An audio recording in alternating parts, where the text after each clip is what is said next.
افضل البشر بعد الانبیاء بالتحقیق سیدنا صدیق اکبر رضی اللہ تعالیٰ کا پیغام دے کر، پچھلے نشست میں بھی میں نے پیغام دیا تھا، اس نشست میں اس مناسبت سے کیا پیغام ہمیں ملتا ہے؟ 3 چیزیں انسان کو عزیز ہیں: جان، مال اور اولاد۔ صدیق اکبر رضی اللہ تعالیٰ کو جو مقام ملا ہے، یار و غار و مزار، غار میں بھی یار تھے، مزار میں بھی غار ہیں، یار ہیں۔ میں پھر اس نعت کو پھر یاد دیتا ہوں: کیوں بگڑتا ہے وہ تو پہلو میں سلائے ہوئے ہیں۔ جو بگڑنے والے چہرے ہیں صدیق اکبر رضی اللہ تعالیٰ کا نام سن کر، انہیں کہیں کس منہ سے روضہ رسول جاؤ گے؟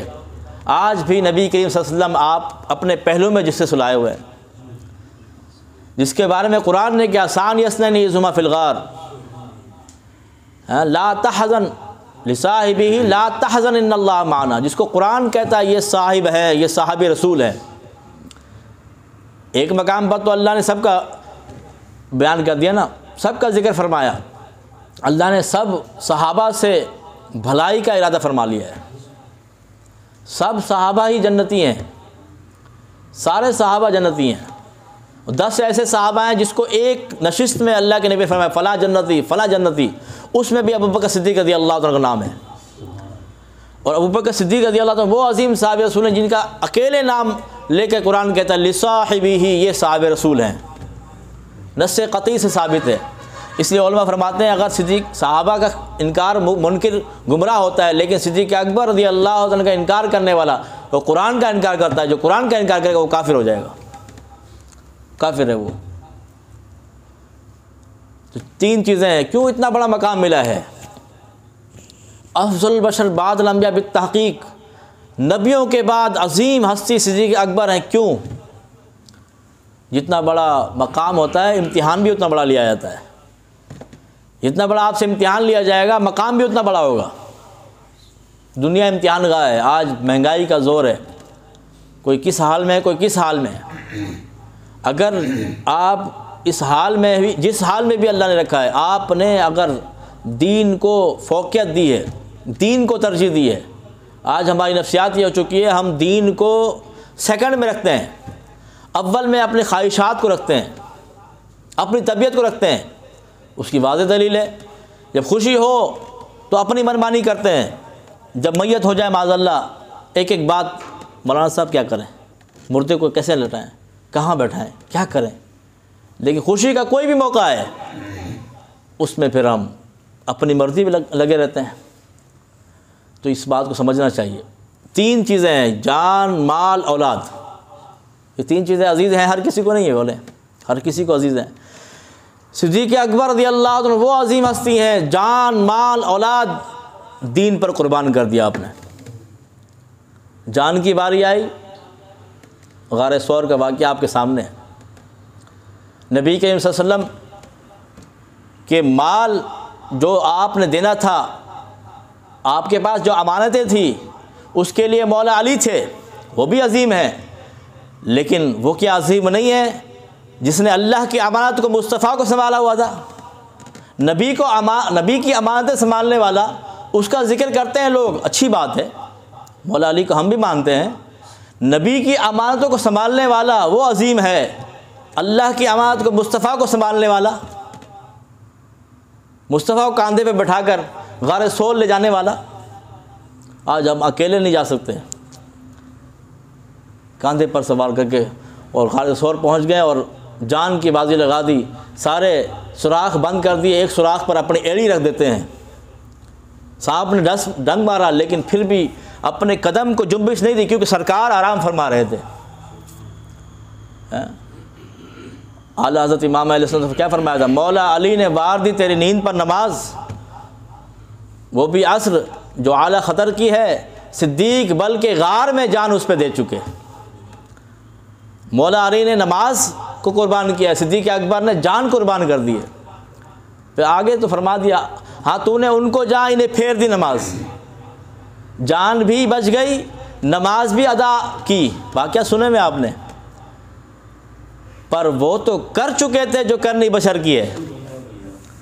بشر کا ایک معنی غلام بھی ہے، غلام کا کام ہے جو حکم ہے آقا کا وہ کرنا ہے، ان کو حکم آیا وہ کر گزرے، وہ کامیاب ہو گئے، انہوں نے تو کر دیا۔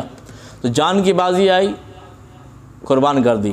مال کی باری آئی، غزوہ تبوک کا مشہور واقعہ، عمر بن خطاب رضی اللہ تعالیٰ عنہ خلیفہ دوم ہیں، آج کہتے ہیں کہ میرے پاس مال زیادہ ہے، میں آگے بڑھ جاؤں گا، میں سبقت لے جاؤں گا۔ لے کر آئے مال، اللہ کے نبی نے پوچھا کتنا مال لائے ہو؟ کہا آقا گھر کا آدھا مال لے کر آیا ہوں، آدھا گھر پہ ہے، آدھا یہاں لے کر آیا ہوں۔ صدیق اکبر رضی اللہ تعالیٰ عنہ آئے، مال کم تھا صدیق اکبر رضی اللہ تعالیٰ عنہ کا، تو آج سوچ رہے تھے عمر بن خطاب میں بڑھ جاؤں گا، سبقت یعنی کہ نیکیوں میں آگے بڑھنا جذبہ تھا یہ۔ تو پوچھا کتنا مال لائے ہو صدیق؟ کہا آقا گھر کا سارا مال لے کر آ گیا ہوں۔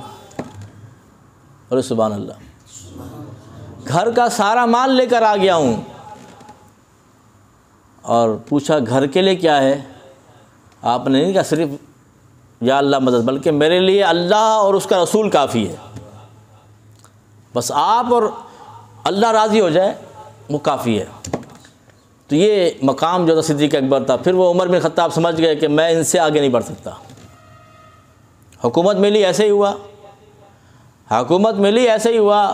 بہت سارے واقعات، اس میں سے ایک واقعہ عمر بن خطاب رضی اللہ عنہ کا دور آیا، معمولات دیکھے کہ کیا معمولات تھے، کہا بڑی بیوی کا کام کرتے تھے، کام کیا اور کام کر کے جب نوالا بنا کر منہ میں ڈالا، بڑی بیوی کی آنکھوں میں آنسو آ گئے۔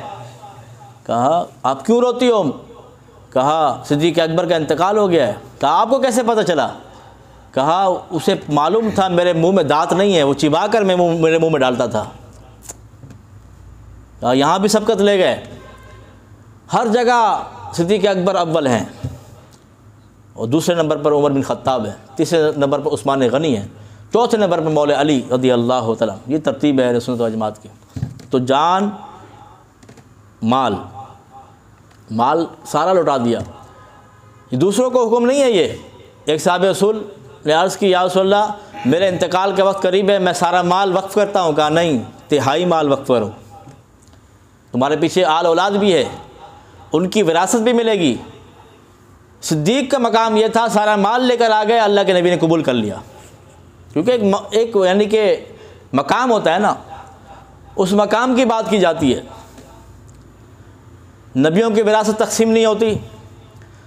تو صدیق اکبر رضی اللہ تعالیٰ عنہ کو وہ مقام اللہ کے نبی نے دیا کہ پورا مال لے کر آ کے قبول کر کے بتا دیا کہ صدیق کا مقام ہے یہ۔ ایک اور صحابی نے جب کہا کہ میرا وصال کا وقت ہے، میں سارا مال وقف کرتا ہوں، کہا نہیں، تہائی مال وقف کرو، باقی اپنے اولاد میں، حالانکہ اس کی ایک بیٹی تھی۔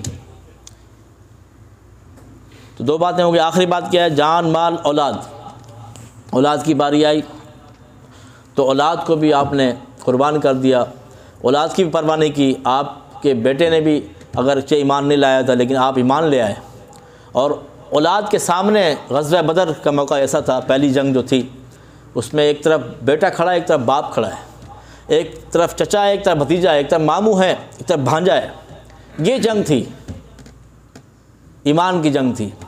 تو ایسے ہی ہوا، جنگ کے بعد تو آپ کے بیٹے ایمان لے آئے تھے، پھر عرض کرتے ہیں یا ابا جان، صدیق اکبر رضی اللہ عنہ کے بیٹے عرض کرتے ہیں والد صاحب آپ میرے تلوار کے زد میں آ گئے تھے لیکن باپ سمجھ کے چھوڑ دیا، آپ نے تربیت کیا دی؟ آپ نے کہا بیٹا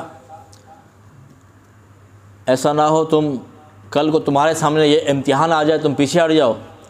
فرمایا کہ اگر تم میرے تلوار کے زد میں آتے میں تجھے بیٹا نہیں سمجھتا بلکہ نبی کا گستاخ سمجھتا اور تجھے قتل کر دیتا۔